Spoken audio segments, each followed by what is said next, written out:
Right. तो हमारी पहली एग्जाम्स आने वाली है, हमारी सबसे खतरनाक क्लास की। और वैसे तो और भी गई पीरियोडिक टेस्ट वगैरह, पर हम वैसे भी उसकी कॉपी साइन तो करवाते नहीं वहां से, मतलब उसमें कुछ भी नंबर बढ़ा देते हैं, 8 के 6 बना देते हैं, 3 के 8 बना देते हैं। पर ये जो एग्जाम है, ये असली एग्जाम होने वाली है। तो presenting to you the half yearly royal by just Padh Le, जिसके अंदर बहुत सारी अमेजिंग चीजें आने वाली। तो इस वीडियो को एंड तक स्किप कतई मत करना। Alright, what's going on my lovely and dear people out there, welcome to just Padh Le. और इस वीडियो के अंदर हम डिस्कस करने वाले हमारी जो हाफ ईयरली आने वाली है, उसको हमें क्या क्या चीजें ध्यान रखनी है, उसके अंदर हमें कैसे चीजें करनी है, कैसे नहीं करनी है। ज्यादा टाइम वेस्ट नहीं करेंगे, डायरेक्टली वीडियो को स्टार्ट करते हैं। उसको स्टार्ट करने से पहले अगर आप लोगों ने चैनल को सब्सक्राइब नहीं किया तो मेक श्योर कि चैनल को सब्सक्राइब कर लो। 2.5 लाख सब्सक्राइबर्स का टारगेट हमें फुलफिल करना है। और अगर आपकी हाफ ईयरली बहुत ही जल्दी आने वाली है, तो ऑलरेडी बहुत सारे लेक्चर्स अपलोडेड हैं चैनल के ऊपर, जो मैंने खुद भी पढ़ाए हुए हैं। तो मैं उनकी प्लेलिस्ट वगैरह बना के डिस्क्रिप्शन के अंदर लिंक डाल दूंगा, या फिर अगर तुम चैनल पे देखो तो चैनल पे स्क्रॉल करके ऑलमोस्ट हर चैप्टर की सारी चीजें, सारी डिटेल्स तुम लोगों को देखने को मिल ही जाएंगी। इसी के साथ में अगर अभी तक मुझे इंस्टाग्राम पे फॉलो किया तो मेक श्योर कि जाके मुझे इंस्टाग्राम पे फॉलो कर लो, क्योंकि वहां पर मैं हमारा 25,000 फॉलोअर्स का टारगेट है। तो तुम मुझे @कॉन्फिडेंट जाके इंस्टाग्राम पे फॉलो कर सकते हो, क्योंकि वहां पर ऐसे बिहाइंड द सीन्स वगैरह और मस्ती मजाक और कुछ मोटिवेशन और वगैरह कुछ डीएम वगैरह तुम करना चाहो तो वो भी चीजें वहां पे हम देख सकते हैं। बिना टाइम वेस्ट करे डायरेक्टली जंप करते हैं वीडियो के ऊपर कि वीडियो के अंदर क्या होने वाला। तो ये वीडियो कंप्राइज करेगा 3 चीजों का, टिप्स, ट्रिक्स और स्ट्रेटजी। ये 3 चीजें मैं इस वीडियो के अंदर अलग अलग करके बताने वाला हूं, स्टार्टिंग ऑफ विद टिप्स। तो जो टिप नंबर 1 है वो ये है कि पढ़ना is more important than any other strategy. मतलब हम कितनी भी स्ट्रेटजीज देख लें, हम खाने पीने की स्ट्रेटजी देख लें, हम नहाने धोने की स्ट्रेटजी देख लें, हम घूमने फिरने की स्ट्रेटजी देख लें, पर एट द एंड अगर वो काम नहीं करोगे तो कोई स्ट्रेटजी काम की नहीं है। तो जो सबसे इंपॉर्टेंट स्ट्रेटजी है वो यही है कि भैया पढ़ना है। ठीक है, हम स्ट्रेटजी वीडियो देख के फील गुड हार्मोन्स रिलीज नहीं करेंगे, हमको पढ़ना है, और यही सबसे इंपॉर्टेंट स्ट्रेटजी है। अब जो दूसरी टिप है जो हमें फॉलो करना है इस पूरे कोर्स में, हाफ ईयरली की प्रिपरेशन में, वो ये है कि पूरा ज्ञान जरूरी नहीं है, मैक्सिमम ज्ञान जरूरी है। पूरा ज्ञान लेने बैठोगे नहीं ले पाओगे, कोई मतलब नहीं है। हमें मैक्सिमम ज्ञान चाहिए, और वो ज्ञान चाहिए जो एग्जाम में हमें काम में आए। हमको इस बात से कोई मतलब नहीं भैया कि अभी ब्लैक होल एग्जिस्ट करता है कि नहीं करता है। अगर वो हमारे एग्जाम में नहीं आ रहा है तो वो ज्ञान हमारे किसी काम का नहीं है at this point of time. तो अगर मैं तुम्हें सन्यासी बन के बताऊं कि भाई ज्ञान जितना लेना हो उतना लो, उतनी अच्छी बात है, तो डेफिनेटली वो बहुत अच्छी बात है। पर अगर भाई परसों मेरी कोई एग्जाम है, अगर उसमें ब्लैक होल नहीं आ रहा है और मैं 2 दिन लगा दूं ब्लैक होल की स्टडी करने में, या फिर न्यूटन के पूरे परिवार की स्टडी करने में, तो वो चीज बेवकूफी है, क्योंकि वो मैं 2 दिन के बाद भी कर सकता हूं। तो जो चीज हम एग्जाम के बाद कर सकते हैं वो एग्जाम के बाद के लिए छोड़ देते हैं। अभी जो हमको करना हो एग्जाम पे फोकस कर लेते हैं। तीसरी जो टिप है वो है कि write down the number of days left in your exams. अब राइट डाउन का मतलब ये नहीं है कि बस 3 दिन बचे हैं तो 3 लिख दिया बस पेपर के ऊपर, वो काम नहीं करना। हमें राइट डाउन का मतलब ये है कि जैसे अगर एग्जाम्स 10 सितंबर से है, तो एक पीस ऑफ पेपर के ऊपर हम हर 3-4 लाइन छोड़ के ये लिखते जाएंगे कि आज 24 अगस्त है, कल 25 है, 26, 27, ऐसे कर करके मैं पूरे एक शीट के ऊपर 3-3 लाइन छोड़ के डेट्स लिखते जाऊंगा जिस दिन से मेरे हाफ ईयरली एग्जाम हो रही है, स्टार्ट हो रही है, वहां तक की। ना 4th टिप है कि उसके अकॉर्डिंग अब जो 3-4 लाइन की जगह तुमने छोड़ी है, उसमें क्या क्या भरना है, वो जो मैं स्ट्रैटेजी बताने वाला हूं, जो इस वीडियो का दूसरा सेक्शन है, वहां से तुमको उठा की चीजें वहां पर डालनी है। नाउ बिगिनिंग विद वीडियो का दूसरा सेक्शन जो कि है स्ट्रेटजी की। हमें स्ट्रेटजी क्या फॉलो करनी है हाफ ईयरली एग्जाम्स में, क्या पढ़ना है, कितना पढ़ना है, कैसे पढ़ना है, कब पढ़ना है, और क्या क्या चीजें में ध्यान रखनी है। देखो बहुत सारी चीजें मैं पिछले कुछ वीडियोस में बता चुका हूं, तो कुछ बेसिक चीजें जो ग्राउंड रूल्स है मैं तुम्हें बता देता हूं। रात में सोने से जस्ट पहले को भी मेमोराइज करने वाली चीज मत पढ़ना, क्योंकि वहां पर तुम्हारा दिमाग बिल्कुल एग्जॉस्टेड होता है, तो तुम अपने दिमाग में गेन नहीं कर पाओगे। तो रात में सोने से पहले हमें एप्लीकेशन वाली चीजें करनी, जैसे कि मैथ्स हो गया, ऐसी कोई सी चीज होगी। ठीक है, तो ये तो सबसे बेसिक ग्राउंड रूल हो गया। हमें पढ़ना कैसे है, तो भाई पढ़ने के लिए हमें एक फिक्स्ड इंटरवल सेट करना है कि 30-40 मिनट का एक टाइम स्पेन फिट कर लिया, और उसके बाद में 5-7 मिनट का एक ब्रेक फिट कर लिया। ये चीजें हमें बहुत बेसिक ग्राउंड रूल्स है, तो ये तो फॉलो करना ही करना है। बट जो हमारी एग्जाम से रिलेटेड स्ट्रेटजी है वो मैं तुमको बताऊं। जो नंबर 1 स्ट्रेटजी है वो ये है कि अगर हमारा मैथ्स स्ट्रांग नहीं है या मीडियोकरली स्ट्रांग है, मतलब बहुत ही अच्छा मैथ्स नहीं है, तो हमें इस चीज का ध्यान रखना है कि हमें मैथ्स को रोज प्रैक्टिस करना है। नो मैटर व्हाट तुम्हारा मैथ्स कैसा भी हो। हाँ, अगर तुम बिल्कुल आर्यभट्ट बने बैठो तो कोई दिक्कत नहीं है, पर अगर हमारा मैथ्स एक नॉर्मल स्टूडेंट जैसा है तो हमें मैथ्स को रोज प्रैक्टिस करना है, नो मैटर व्हाट। तो आज तुम कोई चीज प्रैक्टिस करो नहीं करो कोई फर्क नहीं पड़ता, बट मैथ्स हमें रोज प्रैक्टिस करना है। तो करीब 1 घंटा तो हमें मैथ्स को निकाल के देना ही है, नो मैटर व्हाट। आप किसी भी सब्जेक्ट की पढ़ाई कर रहे हो नहीं कर रहे हो, तुम किसी भी सब्जेक्ट को कितना भी टाइम दे रहे हो, 1 घंटा जो मैथ्स का है वो तो फिक्स है। जैसे हम खाने का 1 घंटा लेते हैं ना दिन में, टीवी देखने का लेते हैं, वैसे ही 1 घंटा मैथ्स का फिक्स है। अब इस फिक्स के अलावा हमें जो प्रिपरेशन करनी है वो करनी है, और इस फिक्स के अलावा ही हमें मैथ्स की जो दूसरी प्रिपरेशन करनी है वो भी करनी है। मतलब कि मैथ्स 1 घंटा तो करना ही करना है, उसके अलावा ऐसा नहीं करो कि मैथ्स को सिर्फ 1 घंटा देना है। मैथ्स को अगर 2-3 घंटे देने हैं तो 2-3 घंटे दो, पर मिनिमम 1 घंटा तो फिक्स है कि मैथ्स को जाना ही जाना चाहिए। तो सेकंड स्ट्रेटजी, इसकी टारगेट हमारा ये होना चाहिए कि हम एटलीस्ट एक चैप्टर तो कंप्लीट कर लें एक सब्जेक्ट का हर दिन। मतलब अगर हम मैथ्स अगर रोज कर रहे हैं तो मैथ्स का एक चैप्टर या एटलीस्ट आधा चैप्टर मैथ्स का प्लस हम किसी एक दिन सोशल साइंस या साइंस पिक कर रहे हैं तो उसका एक चैप्टर पूरा, तो अगर तुम सोशल साइंस का कोई भी चैप्टर उठा रहे हो मैथ्स के साथ में, तो मैथ्स तो रोज करना ही करना है, पर अगर सोशल साइंस का कोई चैप्टर उठा रहे हो तो उसको रोज एक चैप्टर कंप्लीट होना चाहिए। ऐसा नहीं कि आज बैठ के सिर्फ एनसीईआरटी रीड कर लेंगे, कल हम कुछ और कर लेंगे, परसों नहीं, आज का दिन उठाया तो आज चैप्टर कंप्लीट करो। अब कंप्लीट कैसे करना है, जो हमने फ्लो पहले डिस्कस किया था पिछले कुछ वीडियोस में, मैंने तुम लोगों को बताया था कि भाई फ्लो स्ट्रैटेजी कैसे होती है, कि हमें तुम लोगों को मैंने शीट भी शेयर की थी कि पूरे एक एक शीट के बाद में टिक्स लगे हुए थे कि हमको ये चीजें करनी है, एक चैप्टर को पूरा कंप्लीट कब मानेंगे, जब हमें 6-7 चीजें कर चुके होंगे। तो फिलहाल के लिए हमारी हाफ ईयरली में कुछ चेंजेस डेफिनेटली होंगे, क्योंकि हम पूरी की पूरी उस चीज को फॉलो नहीं कर सकते। वो जो मैंने तुम लोगों को शीट दी थी वो एक चैप्टर को एंटायरली कंप्लीट करने की थी। अगर तुम लोगों ने अभी तक पढ़ा है और एंटायरली कंप्लीट कर लिया तो वेल एंड गुड, अगर तुम लोगों ने अभी तक नहीं पढ़ा है तो उस शीट के अंदर भी सारी चीजें हमको अभी नहीं करनी, क्योंकि इतना टाइम हमारे पास में नहीं है। तो उस शीट के अंदर हम कौन कौन सी चीजें स्किप कर सकते हैं और कौन कौन सी चीजें हमें करनी है। तो नंबर 1 वॉच लेक्चर्स, तो लेक्चर्स वाली चीज तो करनी है। इन टेक्स्ट और बैक क्वेश्चंस, ये चीजें तो करनी ही करनी है। और इंपॉर्टेंट क्वेश्चंस अब तुम या तो क्वेश्चन बैंक से कर सकते हो या फिर किसी और सोर्स से कर सकते हो। तो अगर वैसे क्वेश्चन बैंक की बात करें तो मैंने तुम लोगों को ये क्वेश्चन बैंक ओसवाल के रिकमेंड किए भी थे लास्ट टाइम भी, तो ये तो चीज की थी मैंने। पर इसके अलावा एक और बहुत अच्छी चीज है कि एंड टाइम पे तुम ये वाली बुक जरूर यूज कर सकते हो। ये ओसवाल की आती है वन फॉर ऑल नाम से। ये भी मैंने, चूंकि मैं ओसवाल को खुद भी मैंने अपने जब बचपन में था तब मैंने पढ़ा था, तो मैं ओसवाल की बुक्स मैंने ये क्वेश्चन बैंक तो देखी थी। पर जो वन फॉर ऑल वाली बुक है ना, इसकी पता है खास बात क्या है? इसकी खास बात है कि इसमें हर चैप्टर के पहले, हर चैप्टर के स्टार्ट से पहले एक ऐसा फ्लो ग्राफ दे रखा है, एक ऐसा फ्लो चार्ट दे रखा है जिसके अंदर सारी की सारी चीजें एक्सप्लेन कर रखी है। अगर फोकस हो गया हो तो तुम्हें दिख जाएगा। और उसके बाद में जब चैप्टर स्टार्ट होता है तो तुम्हें यहां पर कुछ रिवीजन नोट्स मिल जाएंगे और इन टेक्स्ट और बैक क्वेश्चंस के सॉल्यूशंस मिल जाएंगे। मतलब कि ये वन फॉर ऑल का मतलब यही हुआ कि भाई सारी चीजें एक चैप्टर की कवर्ड है, फ्लो चार्ट भी कवर है, नोट्स भी कवर्ड है, और जो भी इंटरनल इंटेक्स और बैक क्वेश्चंस वो भी कवर्ड है, और सेल्फ असेसमेंट वगैरह के भी कुछ क्वेश्चंस इसमें है। तो ये चीज हाफ ईयरली के लिए बहुत तगड़ी है। ऑल्दो क्वेश्चन बैंक भी बहुत सही चीज है, क्वेश्चन बैंक हमारे लॉन्ग टर्म के लिए बहुत अच्छी है, हमारी एनुअल एग्जाम के लिए, या इवन अगर हाफ ईयरली में तुम सब कुछ कर चुके हो तो अभी क्वेश्चन बैंक उठा सकते हो कोई सी।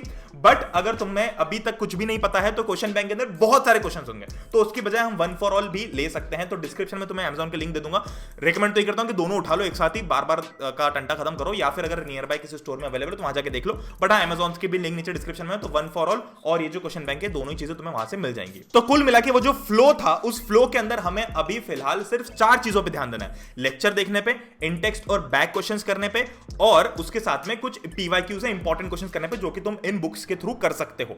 इसके बाद में तुम नोट्स वगैरह जो है वो एंड जब तुम रिवाइज कर रहे हो तब नोट्स का उपयोग भी कर सकते हो। Coming to third section of the video, जो कि है ट्रिक्स। अब कौन सी ट्रिक्स यूज करनी है, तो यहां पर कुछ 6-7 ट्रिक्स मैंने निकाल के रखी हैं। उन ट्रिक्स को तुम सब्जेक्ट वाइज फिट कर सकते हो। सबसे पहले ट्रिक ये है कि मैथ्स जब हम कर रहे हो, देखो मैं हमेशा रिकमेंड करता हूं कि भाई मैथ्स में जब भी तुम एनसीईआरटी सॉल्व कर रहे हो तो एक एक क्वेश्चन सॉल्व कर लो, कोई फर्क नहीं पड़ता कि मान लो सेकंड और थर्ड क्वेश्चन एक्जैक्टली सिमिलर हो तो भी सेकंड भी करो और थर्ड भी करो, हर एक क्वेश्चन सॉल्व करो रिपीटेडली, उससे प्रैक्टिस बनती है। पर चूंकि अभी हाफ ईयरली आने ही वाली होगी, हमारे पास इतना टाइम नहीं है, तो मैथ्स के अंदर जब तुम एक्सरसाइज सॉल्व कर रहे हो तो इस चीज का ध्यान रखो कि हम हर एक क्वेश्चन प्रैक्टिस ना करें।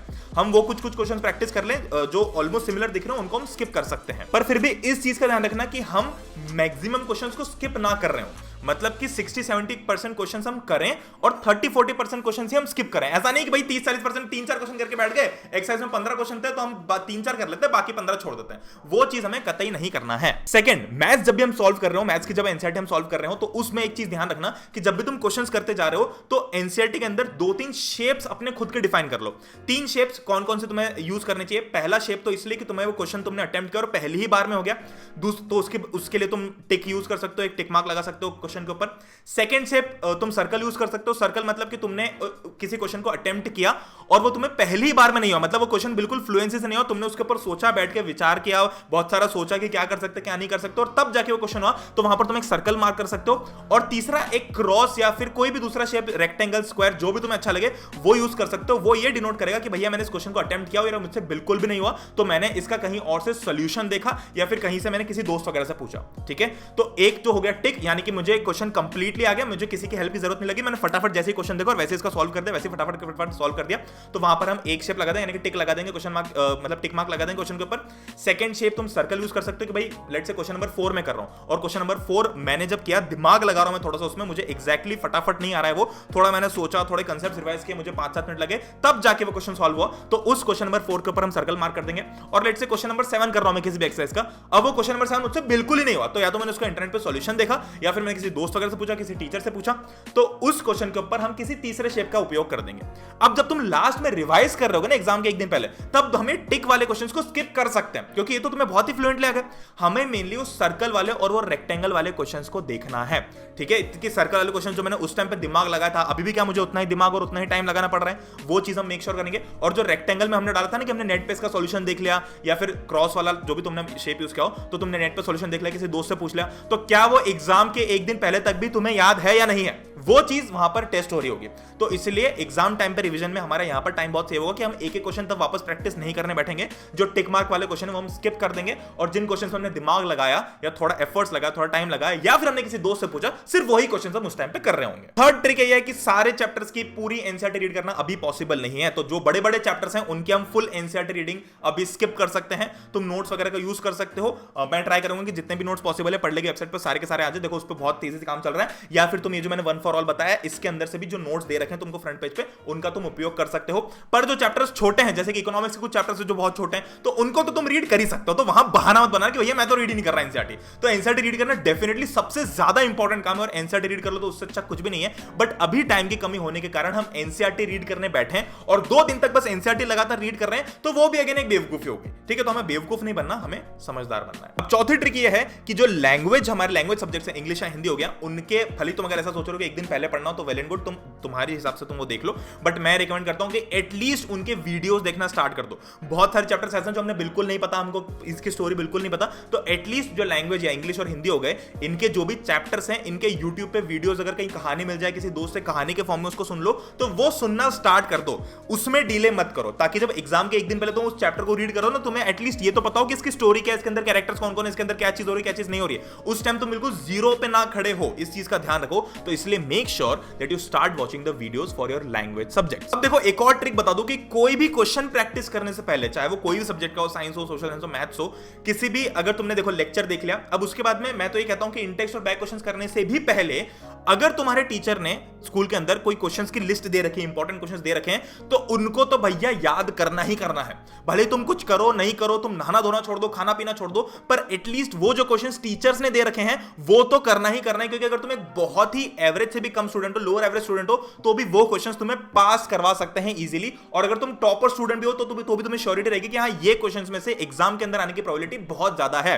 क्योंकि 10th क्लास फिर भी एक यूनिफॉर्म क्लास होती है, इसलिए मैंने इस वीडियो के अंदर कोई भी चैप्टर वाइज बाइफर्केशन नहीं दिया कि भाई चैप्टर्स के हिसाब से बताऊं कि ये चैप्टर करना है, कौन कौन से चैप्टर आ रहे हैं। क्योंकि 9th के अंदर ये भी बहुत ही एम्बिग्युइटी होती है कि भाई कौन कौन से चैप्टर्स आ रहे हैं, कौन कौन से नहीं आ रहे हैं। तो उसके लिए भी मैं डिस्क्रिप्शन में गूगल फॉर्म की लिंक दे दूंगा, तो तुम लोगों के स्कूल में जो भी चैप्टर्स आ रहे हैं वो वहां पर टिक मार्क करके मुझे बता देना, ताकि एटलीस्ट मुझे ये चीज पता चल जाए कि कौन कौन से चैप्टर्स आ रहे हैं। और अगर कोई चीज कॉमन हो गया, काफी सारे चैप्टर्स किसी पर्टिकुलर स्कूल्स में आ रहे होंगे, तो हम एक सेपरेट वीडियो बना लेंगे जिसमें हम चैप्टर वाइज स्ट्रेटेजी भी डिस्कस कर सकते हैं।